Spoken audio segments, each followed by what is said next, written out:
নমস্কাৰ, কি খবৰ আপোনালোকৰ? সকলোৱে ভালে আছে চাগে? ময়ো ভালে আছোঁ। আজি মই ইলিচ মাছৰ ভাপা ৰেচিপিটো শ্বেয়াৰ কৰিম বুলি ভাবিলোঁ। ইলিচ মাছৰ ভাপা বনাবৰ কাৰণে বেহাৰ লাগিব। বেহাৰখিনিৰ লগত মই কেঁচা জলকীয়া আৰু অকণমান নিমখ দি কিনে বটি আছোঁ। নিমখ দি বেহাৰৰ লগত বটিলে বেহাৰৰ তিতা হোৱাৰ চান্সটো কমি আহে। আৰু ইয়াতে মই কলপাত কেইখিলা অকণমান জুইত সেকি লৈ আছোঁ, তেতিয়া বান্ধিলে ফটাৰ চান্সটো কমি আহে। এতিয়া মই ইয়াতে দুই ধৰণৰ মাছ লৈছোঁ। দুই ধৰণৰ মাছ লোৱাৰ এইটোৱেই কাৰণ, যাতে বেলেগ মাছেদিও যদি আপোনালোকে ভাবিছে যে আমি বেলেগ মাছেদি বনাই খাওঁ, বনাই খাব পাৰে। যি মাছ সেই এনেকুৱাই টেষ্ট আহিব মাছৰ, কিন্তু টেষ্টটো ভাল আহে। আৰু মই ইয়াতে ইলিচ মাছ আৰু ব্ৰেকেট মাছ দুটাই লৈছোঁ। মই তেল আৰু নিমখেদি সানি 15 মিনিট থৈ দিছিলোঁ। এতিয়া মই ইয়াতে আকৌ বেহাৰ, তেল আৰু মিঠাতেল দি নিমখ দি কিনে ধুনীয়াকৈ 15 মিনিটৰ কাৰণে আৰু সানি থৈ দিম। তেতিয়া ফ্লেভাৰটো একদম ভিতৰত সোমাই কিনে খুব ধুনীয়া টেষ্টটো আহে আৰু। মই ইয়াতে 15 মিনিটৰ কাৰণে সানি থৈ দিম। আৰু ইয়াতে মই কেইটামান কেঁচা জলকীয়াও লৈ লৈছোঁ। কলপাত দুখন পাতি লৈছোঁ। ইয়াতে কলপাত কেইখিলা দেখিছে ন আপুনি? উল্টাকৈ পাতিছোঁ মই। ইয়াতে উল্টাকৈ পতাৰ কাৰণ এইটোৱে যে যি অকণমান চান্স থাকে ফাটি যোৱাৰ, সেইটোও নাথাকে, ধুনীয়াকৈ বন্ধা যায় মানে। এতিয়া মই ইয়াতে অকণমান বেহাৰ দি লৈছোঁ, জলকীয়া এটা দিছোঁ, অকণমান মিঠাতেল দি ল'ম।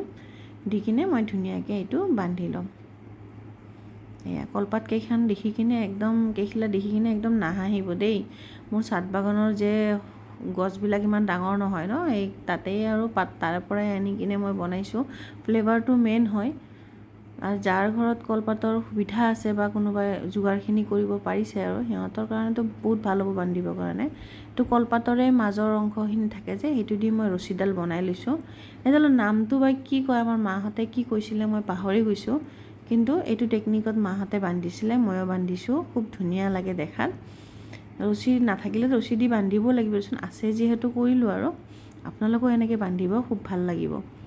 এয়া মই ধুনীয়াকৈ বান্ধি লৈছোঁ, অকণমানো লিক নহয় দেই। আকৌ মই এতিয়া ব্ৰিকেট মাছটো এনেকৈ চেম কৰি কিনে কৰি ল'ম। কিন্তু এইটো মই এলুমিনিয়াম ফইলত কৰিম, কাৰণ মাছৰ পিচটো ডাঙৰ আৰু পাতখিনি সৰু।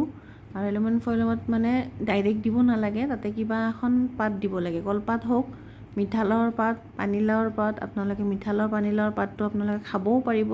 সেনেকৈ দি খাব পাৰে, টেষ্ট বহুত ধুনীয়া আহে। ফ্লেভাৰটো হয়তো কলপাতৰ নিচিনা নাহে, কিন্তু টেষ্টটো আহে। এলুমিনিয়াম ফইল দি ফইল কৰিবতো একদমেই ভাল। এয়া ধুনীয়াকৈ ইজিলি হৈ গৈছে। এনেকৈ মই আৰু এটা কৰি দেখাই আছোঁ। এনেকৈ সৰু সৰু কলপাত দি কিনে যদি ভাবিছে এনেকৈও দিব পাৰে, তেতিয়াহ'লে ফ্লেভাৰটো ধুনীয়া পাব আৰু। এনেকৈ চেম প্ৰচেছত মই কৰি ল'ম। এতিয়া মই এনেকৈ গোটেইখিনি ৰেডি কৰি লওঁ। আৰু মই পানী গৰম হ'ব দিছিলোঁ, পানীখিনি ধুনীয়াকৈ উতলিছে। এতিয়া মই ইয়াতে ষ্টিম হ'ব দিম। এয়া ধুনীয়াকৈ এতিয়া উতলিছে। এতিয়া মই ইয়াতে দিম, খৰাহী এখন পাতি দিম। এয়া খৰাহীটো দিলোঁ। এতিয়া মই 20 মিনিটৰ কাৰণে ষ্টিম হ'ব দিম হাই ফ্লেমত।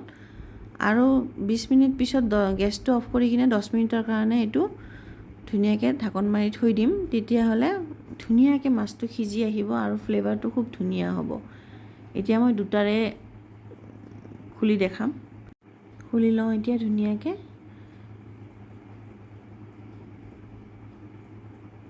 আৰু এটা যে আছে সেইটোও মই একেলগে খুলি দেখাম।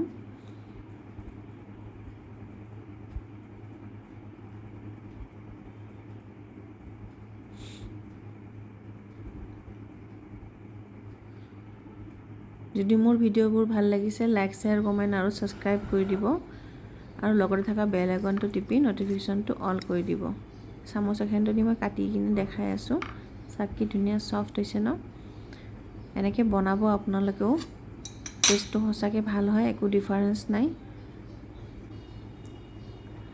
আজিলৈ আহোঁ। সকলোৱে সুস্থ থাকক, হেল্ডি থাকক। নমস্কাৰ।